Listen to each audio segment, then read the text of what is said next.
बुधवार गणेश भगवान की व्रत कथा। ये बात उस समय की है जब सोने की लंका और धन के मद में चूर कुबेर स्वयं को सबसे अधिक धनवान दिखाने के लिए गणेश जी को अपमानित करते हैं, तो गणपति उनके घमंड को कुछ समय में ही तोड़ देते हैं और उनके पूरे धन संपत्ति को तुच्छ साबित कर देते हैं। तो आइए इस कथा को संपूर्ण श्रवण करते हैं।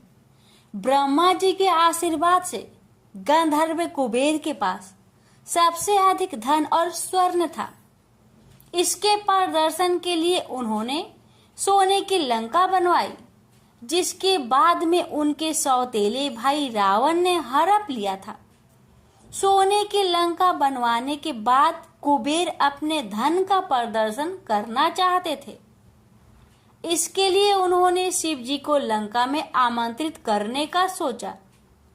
वे कैलाश पहुंच गए, लेकिन महादेव शिव शंकर तो ध्यान में लीन थे।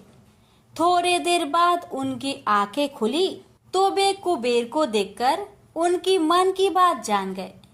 कुबेर ने महादेव को प्रणाम किया और सोने की लंका में भोजन के लिए आमंत्रित किया। भगवान शिव ने कहा कि वे तो नहीं जा पाएंगे, लेकिन उनके छोटे पुत्र गणेश जी जरूर जाएंगे। कुबेर ने तय तिथि पर विभिन्न प्रकार के भोजन बनवाए। उधर गणेश जी भी मूषक पर सवार होकर लंका पहुंच गए। कुबेर को लगा कि सोने की लंका और धन संपदा देखकर गणेश जी बहुत प्रभावित होंगे और कैलाश पर इसका चर्चा करेंगे। कुबेर ने गणेश जी का सत्कार किया, फिर लंका भ्रमण का प्रस्ताव रखा। तो गणेश जी ने कहा कि वे तो यहाँ भोजन के निमंत्रण पर आए हैं, न कि लंका भ्रमण के लिए। उन्होंने कुबेर से कहा कि आप भोजन का प्रबंध करें। कुबेर ने तुरंत भोजन लगवाया और गणेश जी आसन पर विराजमान हो गए। गणेश जी को भोजन अति प्रिय है। वे जब तक माता पार्वती के हाथों एक निवाला नहीं खाते, तब तक उनका पेट नहीं भरता। कुबेर ने गणेश जी के समक्ष 56 प्रकार के व्यंजन परोसे। गणेश जी पल भर में सारा भोजन चट कर गए। कुबेर ने अपनी सभी रसोइयों को खाना बनाने और खिलाने पर लगा दिया। एक और खाना आता और पल भर में गणेश जी सारा खाना खा जाते। देखते ही देखते थोड़े समय में गणेश जी कुबेर के महल का सारा भोजन और अन्न खा गए। कुछ कथाओं में तो ये भी बताया गया है कि गणेश जी इतने भूखे थे कि वे कुबेर के स्वर्ण भंडार को भी खा गए। अंत में कुबेर हाथ जोड़कर गणपति के सामने खड़े हो गए और बोले कि अब उनके पास खिलाने के लिए कुछ भी शेष नहीं है। इस पर गणेश जी ने कहा कि इतना धन किस काम का, अब आप उनको भोजन ही ना करा सके। इस बात को सुनकर कुबेर बहुत लज्जित हो गए। यह सारा दृश्य देखकर त्रिदेव मुस्कुराने लगे और गणेश जी कैलाश लौट आए। इस तरह से गणेश जी ने कुबेर के घमंड को चूर कर दिया। तो प्रेम से बोलिए गणेश महाराज की जय हो। समतापुर नगर में मधुसूदन नामक एक व्यक्ति रहता था। वह बहुत धनवान था। मधुसूदन का विवाह बलरामपुर नगर की सुंदर लड़की संगीता से हुआ था। एक बार मधुसूदन अपनी पत्नी को लेने बुधवार के दिन बलरामपुर गया। मधुसूदन ने पत्नी की माता पिता से संगीता को विदा कराने के लिए कहा। माता पिता बोले, बेटा आज बुधवार है, बुधवार को किसी भी शुभ कार्य के लिए यात्रा नहीं करते। लेकिन मधुसूदन नहीं माना। उसने ऐसी शुभ अशुभ की बात को न मानने की बात कही। दोनों ने बैलगाड़ी से यात्रा प्रारंभ की। 2 कोस की यात्रा के बाद उसकी गाड़ी का एक पहिया टूट गया। वहां से दोनों ने पैदल ही यात्रा शुरू की। रास्ते में संगीता को प्यास लगी। मधुसूदन उसे एक पेड़ के नीचे बैठाकर जल लेने चला गया। थोड़ी देर बाद जब मधुसूदन कहीं से जल लेकर वापस आया तो वह बुरी तरह हैरान उठा, क्योंकि उसकी पत्नी के पास उसी की शकल सूरत का एक दूसरा व्यक्ति बैठा था। संगीता भी मधुसूदन को देखकर हैरान रह गई। वह दोनों में कोई अंतर नहीं कर पाई। मधुसूदन ने उस व्यक्ति से पूछा, तुम कौन हो और मेरी पत्नी के पास क्यों बैठे हो? मधुसूदन की बात सुनकर उस व्यक्ति ने कहा, अरे भाई, यह मेरी पत्नी संगीता है। मैं अपनी पत्नी को ससुराल से विदा कराकर लाया हूँ। लेकिन तुम कौन हो जो मुझसे ऐसा प्रश्न कर रहे हो? मधुसूदन ने कहा, तुम जरूर कोई चोर या ठग हो। यह मेरी पत्नी संगीता है। मैं इसे पेड़ के नीचे बैठाकर जल लेने गया था। इस पर उस व्यक्ति ने कहा, अरे भाई, झूठ तो तुम बोल रहे हो। संगीता को प्यास लगने पर जल लेने तो मैं गया था। मैंने तो जल लाकर अपनी पत्नी को पिला भी दिया। अब तुम चुपचाप यहाँ से चलते बनो, नहीं तो किसी सिपाही को बुलवाकर तुम्हें पकड़वा दूंगा। दोनों एक दूसरे से लड़ने लगे। उन्हें लड़ते देख बहुत से लोग वहां एकत्र हो गए। नगर के कुछ सिपाही भी वहां आ गए। सिपाही उन दोनों को पकड़कर राजा के पास ले गए। सारी कहानी सुनकर राजा भी कोई निर्णय नहीं कर पाया। संगीता भी उन दोनों में से अपने वास्तविक पति को नहीं पहचान पा रही थी। राजा ने दोनों को कारागार में डाल देने के लिए कहा। राजा के फैसले पर असली मधुसूदन भयभीत हो उठा। तभी आकाशवाणी हुई, मधुसूदन, तूने संगीता के माता पिता की बात नहीं मानी और बुधवार के दिन अपनी ससुराल से प्रस्थान किया। यह सब भगवान बुद्ध देव के प्रकोप से हो रहा है। मधुसूदन ने भगवान बुद्ध देव से प्रार्थना की कि हे भगवान बुद्ध देव, मुझे क्षमा कर दीजिए। मुझसे बहुत बड़ी गलती हुई। भविष्य में अब कभी बुधवार के दिन यात्रा नहीं करूंगा और सदैव बुधवार को आपका व्रत किया करूंगा। मधुसूदन के प्रार्थना करने से भगवान बुद्ध देव ने उसे क्षमा कर दिया। तभी दूसरा व्यक्ति राजा के सामने से गायब हो गया। राजा और दूसरे लोग इस चमत्कार को देख हैरान हो गए। भगवान बुद्ध देव की इस अनुकंपा से राजा ने मधुसूदन और उसकी पत्नी को सम्मानपूर्वक विदा किया। कुछ दूर चलने पर रास्ते में उन्हें बैलगाड़ी मिल गई। बैलगाड़ी का टूटा हुआ पहिया भी जुड़ा हुआ था। दोनों उसमें बैठकर समतापुर की ओर चल दिए। मधुसूदन और उसकी पत्नी संगीता दोनों बुधवार को व्रत करते हुए आनंद पूर्वक जीवन यापन करने लगे। इस तरह भगवान बुद्ध देव की कृपा से उनके यहाँ खुशियाँ बरसने लगी। इस तरह जो स्त्री पुरुष विधिवत बुधवार का व्रत करके व्रत कथा सुनते हैं, भगवान बुद्ध देव उनके सभी कष्ट को दूर करते हैं। प्रेम से बोलिए बुद्ध देव की जय। एक गांव था जिसमें एक सेठ जी अपने परिवार के साथ रहते थे। सेठ जी का गांव के पास के ही शहर में बड़ा व्यापार था। सेठ जी गणेश जी की पूजा श्रद्धा एवं विश्वास से करते थे, जिससे सेठ जी के घर में अन्न धन के भंडार सदैव ही भरे रहते थे। उनके जीवन में किसी भी प्रकार की कोई कमी नहीं थी। नित्य प्रतिदिन नियम अनुसार रोज वो नदी पर नहाने जाते और आकर गणेश जी का पूजन करते, उन्हें भोग लगाते और फिर स्वयं भोजन करते थे। यह बात सेठानी जी को अच्छी नहीं लगती थी। वो धार्मिक नहीं थी और ईश्वर में इतना विश्वास नहीं रखती थी। एक बार सेठानी जी ने सोचा कि यह इतना गणेश जी को मानते हैं, गणेश जी की पूजा करते हैं, इससे होता क्या है? आज तो देखती हूँ वो कैसे गणेश जी की पूजा करते हैं। अगले दिन जब सेठ जी नदी पर नहाने जाते हैं तो सेठानी जी गणेश जी की मूर्ति को उठाकर मूर्ति को कपड़े से ढककर बगीचे में जमीन में दबा देती है। जब सेठ जी नदी पर से नहाकर घर आते हैं और देखते हैं कि गणेश जी की मूर्ति तो मंदिर में नहीं है, तो वो सेठानी से पूछते हैं, गणेश जी की मूर्ति मंदिर में नहीं है। कहाँ गई? तो सेठानी जी बोलती है, मुझे नहीं मालूम, मूर्ति को घर में बहुत ढूंढाते हैं।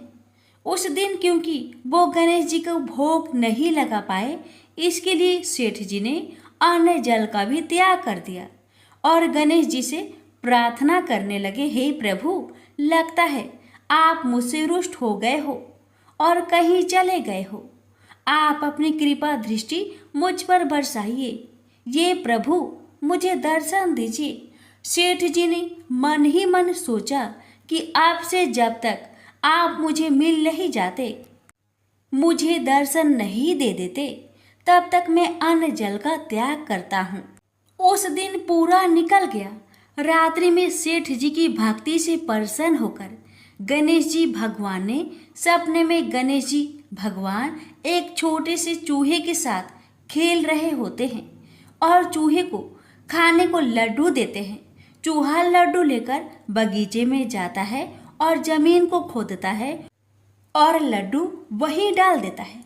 अचानक सेठ जी की नींद खुल जाती है। सेठ जी बगीचे में जाते हैं और वहीं खोदते हैं जहां उन्होंने सपने में देखा था, और वहीं से उनको थोड़ी सी जमीन खोदने पर कपड़े में लिपटे हुए गणेश जी की मूर्ति मिलती है। सेठ जी गणेश जी की मूर्ति की पूजा करके उनको यथास्थान स्थापित करते हैं और सेठानी के पूछने पर सारा वृत्तांत उन्हें सच सच बताते हैं।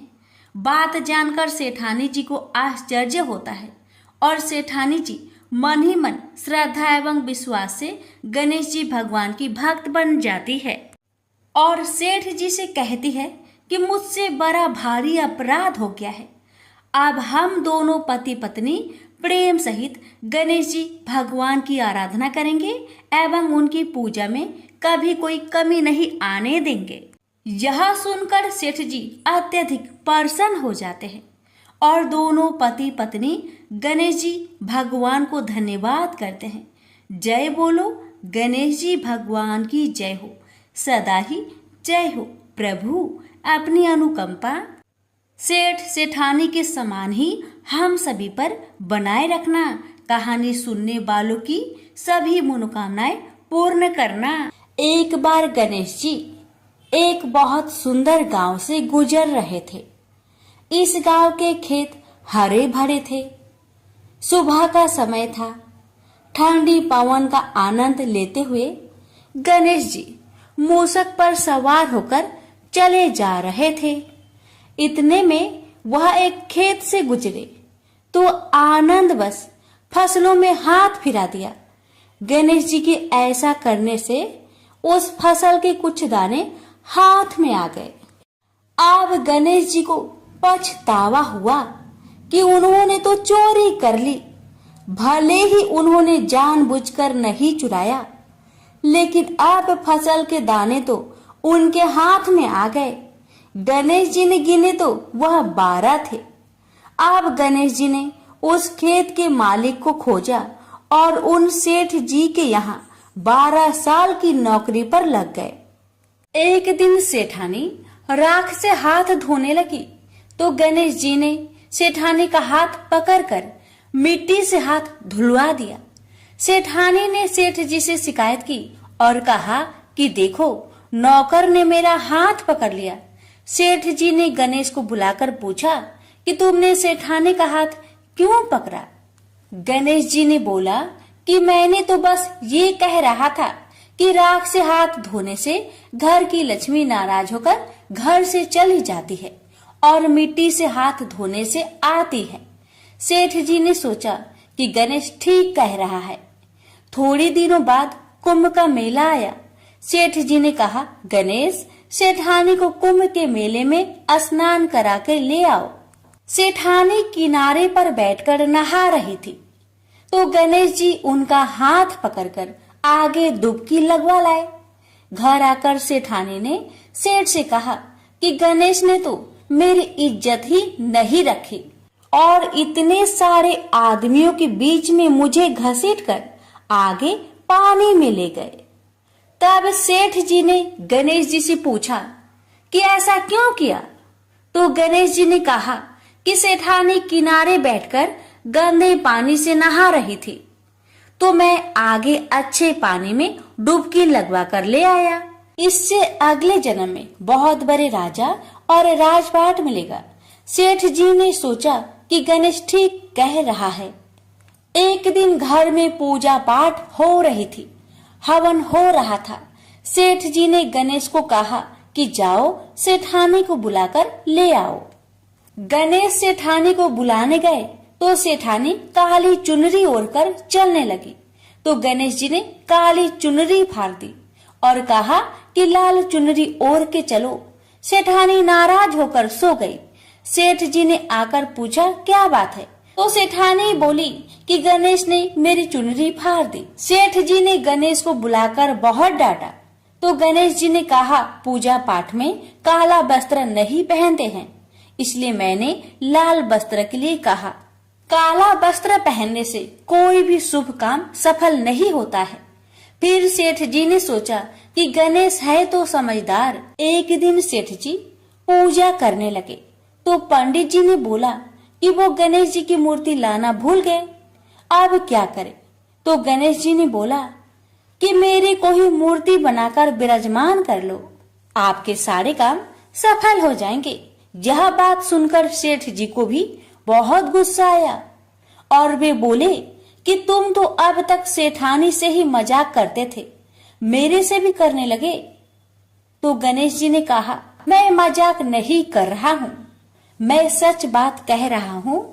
इतने में ही गणेश जी ने गणेश जी का रूप धारण कर लिया और सेठ और सेठानी ने ही गणेश जी की पूजा की।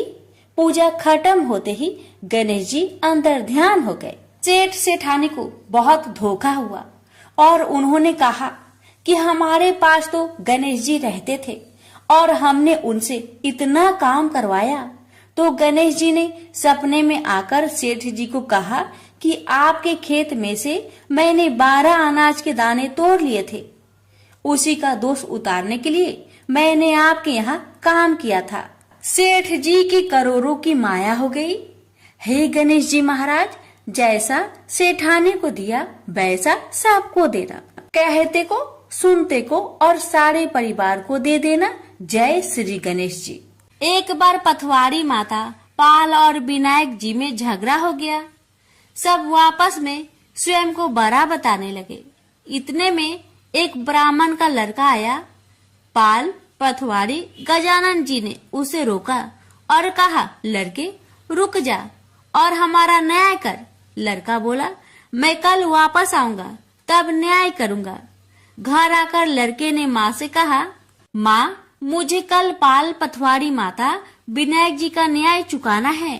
तो माँ ने कहा बेटा सबको बड़ा बता देना। दूसरे दिन लड़का वहाँ गया और बोला पाल माता आप बड़ी हो, क्योंकि हर व्यक्ति आता है और स्नान ध्यान करके शुद्ध होकर जाता है और आप सबकी रक्षा करती हैं। हे पथवारी माता आप सबसे बड़ी हो, क्योंकि कितने भी तीर्थ धर्म ध्यान कर ले पर आपकी पूजा किए बिना उनका कार्य पूर्ण नहीं होता। आप जीवित को भी तारती हैं और मरने के बाद भी उद्धार करती है। पथवारी माता पथ की धारिणी, इसलिए आप बड़ी हो। अब विनायक जी से लड़का बोला सबसे पहले शुभ काम में आपको ही मनाया जाता है। आपको ध्याए बिना कोई काम सिद्ध नहीं होता, इसलिए आप बड़े हो। पाल माता पथवारी माता विनायक जी भगवान लड़के की चतुराई से प्रसन्न हो गए और बोले लड़के तुमने तो हम सबको बड़ा कर दिया। उसको सुखी रहने का आशीर्वाद दिया और जौ के दाने उसके अंगोछे में डाल दिया। लड़का सोचने लगा ये तो घाटे का सौदा रहा। सारा दिन खराब कर न्याय किया और इतने से जौ मिले। उदास मन से घर आकर अंगोछा एक कोने में डाल दिया। माँ ने अंगोछा उठाया तो उसमें से हीरे मोती बिखर गए। तो माँ बोली बेटा न्याय करके क्या लाया है। लड़का बोला माँ कोने में जो पड़ा है देख लो। वहाँ गई, देखा हीरे मोती का ढेर लगा है, हीरे मोती जगमगा रहे हैं। माँ अत्यधिक प्रसन्न हो गई। माँ ने बेटे को बुलाया और कहा बेटा, आज तो पाल माता, पथवाड़ी माता, विनायक जी भगवान आज तो हम पर प्रसन्न हुए हैं। माँ बेटे बहुत प्रसन्न हुए। हे भगवान, जैसा पाल माता, पथवाड़ी माता, विनायक जी भगवान ने लड़के को दिया, वैसे सबको देना। कहानी कहने, सुनने, हुक्कर भरने वालों को सुख समृद्धि धन्य धान्य देना। प्रेम से बोलिए पाल पथवाड़ी विनायक भगवान की जय। एक बार गणेश जी ने पृथ्वी के मनुष्य की परीक्षा लेने का विचार किया। वे अपना रूप बदलकर पृथ्वी पर भ्रमण करने लगे। उन्होंने एक बालक का रूप बना लिया।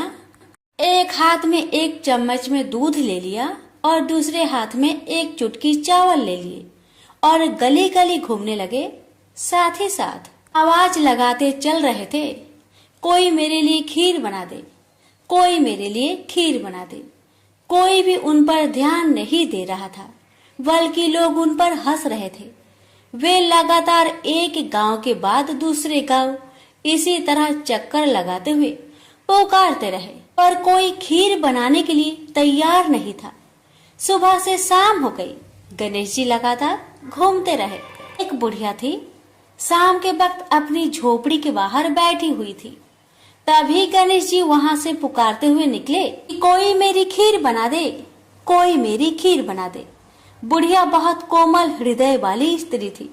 उसने कहा, बेटा, मैं तेरी खीर बना देती हूँ। गणेश जी ने कहा, माई, अपने घर में से दूध और चावल लेने के लिए बर्तन ले आओ।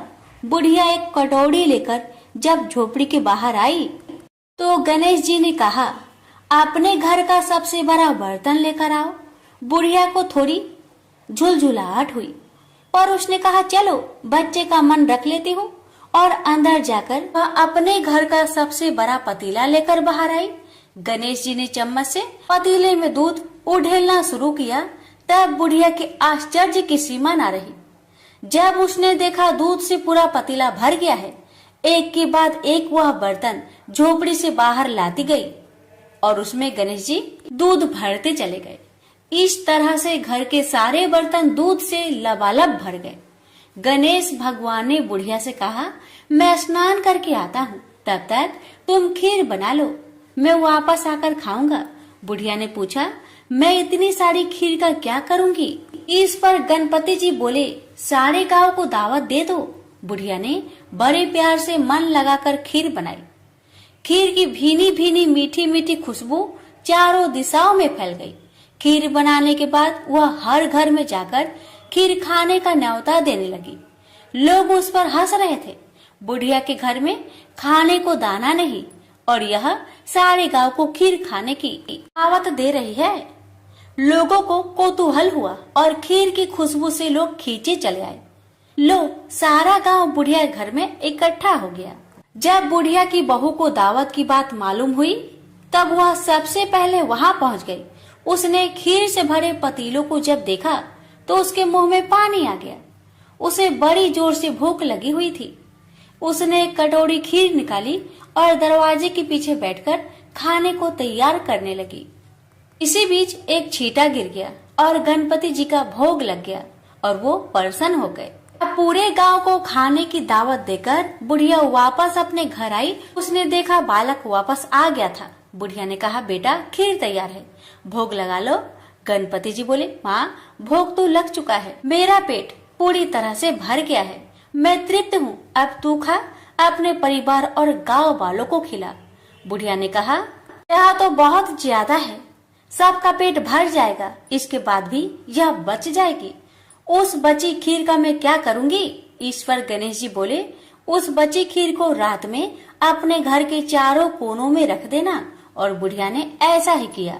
जब सारा गांव जी भरकर खा चुका, तभी ढेर सारी खीर बच गई। उसने उसके पत्रों को अपने घर के चारों तरफ रख दिया। वहां उठकर उसने क्या देखा? पतीले में खीर के स्थान पर हीरे, जवाहरात और मोती भर गए हैं। बहुत खुश हुई। उसकी सारी दरिद्रता दूर हो गई। वह आराम से रहने लगी। उसने गणपति जी का एक भव्य मंदिर बनवाया और साथ में एक बड़ा सा तालाब भी खुदवाया। इस तरह उसका नाम दूर दूर तक प्रसिद्ध हो गया। उस जगह वार्षिक मेले लगने लगे। लोग गणेश जी की कृपा प्राप्त करने के लिए उस स्थान पर पूजा करने और मान्यताएं मानने के लिए आने लगे। गणेश जी सबकी मनोकामनाएं को पूरी करने लगे। प्रेम से बोलिए गणेश भगवान की जय। एक बार एक नगर में एक मालिन रहती थी। उसके पति चल बसे थे। उसका एक 4 साल का पुत्र था। उसकी सास कठोर हृदय की स्त्री थी। वह बहू को बहुत तकलीफ देती थी। एक दिन सास ने बहू और पोते को घर से निकाल दिया। वे दोनों रोते हुए चलते चलते एक जंगल में जा पहुंचे। वहां एक बड़े पेड़ के नीचे बैठ गए। वहां से थोड़ी दूर पर एक गणेश जी का मंदिर था। वहां बहुत लोग गणेश जी के दर्शन करने आते थे। दर्शन करके गणेश जी को प्रसाद चढ़ाते, फिर वह प्रसाद सबको बांट देते थे। इस प्रसाद से माँ बेटे का गुजारा होने लगा। दोनों गणेश जी की पूजा पाठ में लग गए। एक दिन उन्होंने सोचा क्यों ना हम भी जंगल से फूल लाकर बेचे। वे रोज जंगल से फूल लाकर उसकी माला बनाकर बेचने लगे। साथ में पूजा की सामग्री और प्रसाद भी बेचने लगे। इससे उनको आमदनी होने लगी। गणेश जी की कृपा से आमदनी बढ़ने लगी। जल्दी ही उन्होंने एक मकान और एक दुकान बना लिया। एक राजा की लड़की मंदिर में रोज पूजा करने आती थी। मालिन के बेटे को देखकर राजकुमारी उस पर मोहित हो गई और उससे विवाह करने की सोचने लगी। उसने अपनी भाभी से अपने मन की बात कही। भाभी अनुभवी थी। उसने कहा, ये तो मालिन का बेटा है और तुम एक राजा की बेटी हो। यदि तुमने उससे विवाह किया तो तुम्हारी बहुत बेइज्जती होगी। पर राजकुमारी अपनी बात पर अड़ी रही। उसने कहा, मैंने तो प्रतिज्ञा कर ली है कि उसी से विवाह करूंगी। भाभी ने घर जाकर सारी बात राजा को बता दी। राजा ने मना नहीं किया और विवाह के लिए तैयार हो गए। उन्होंने बड़े धूमधाम से बेटी का विवाह मालिन के बेटे के साथ कर दिया। मालिन ने सबसे पहले बेटे बहू को गणेश जी की मंदिर में ले जाकर पूजा पाठ करवाया और गणेश जी का आशीर्वाद दिलवाया। इसके बाद पूरे नगर में यह बात फैल गई कि गणेश जी की पूजा करने से सब दुख कष्ट दूर हो जाते हैं। यह बात सुनते ही नगर के सभी लोग मंदिर आने लगे। मालिन और उसके बेटे की बिक्री और बढ़ गई। उधर उसकी सास के बुरे दिन आ गए। अन्नदाता उससे रूठ गई और वह भूखे मरने लगी। एक दिन वह रोती धोती उसी गणेश जी के मंदिर में आ पहुंची। वह मालिन के बेटे से बोली, मैं भूखी हूँ, मुझे रोटी कपड़ा दे देना, इसके बदले मैं तुम्हारे सारे काम कर दूंगी। लड़के को दया आ गई और उसे काम पर रख लिया। उसने अपनी दादी को नहीं पहचाना। जब मालिन घर आई तो उसने सास को पहचान लिया। वह सास से बोली, सासू जी आप यहाँ कैसे? सास ने पोते की तरफ इशारा करके कहा, मेरी इस सेठ के यहाँ नौकरी लग गई है। बहू बोली, यह आपका पोता है और यह घर भी आपका ही है, यह दुकान भी आपका ही है। जब आपने हमें घर से निकाला तब गणेश जी ने हमारी रक्षा की। बहू की बात सुनकर सास बोली, मेरी करनी मैंने भोग ली। बहू बोली, सासू जी अब आप हमारे यहाँ रहो और पोते का सुख देखो। हे गणेश जी महाराज, जैसा सुख आपने मालिन को दिया वैसा ही सुख सबको देना। प्रेम से बोलिए गणेश भगवान की जय।